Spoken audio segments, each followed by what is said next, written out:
Alam mo kung ano yung maganda kapag nasa probinsya ka?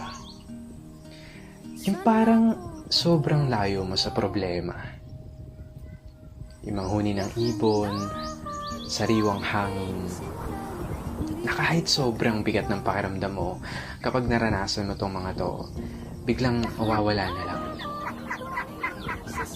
Yung magagandang tanaw, I see skies of blue and clouds of white, the bright blessed day, the dark sacred night.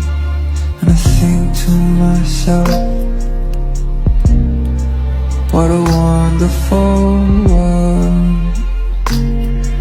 The colors of the rainbow, so pretty in the sky, are also on the faces of people going by. I see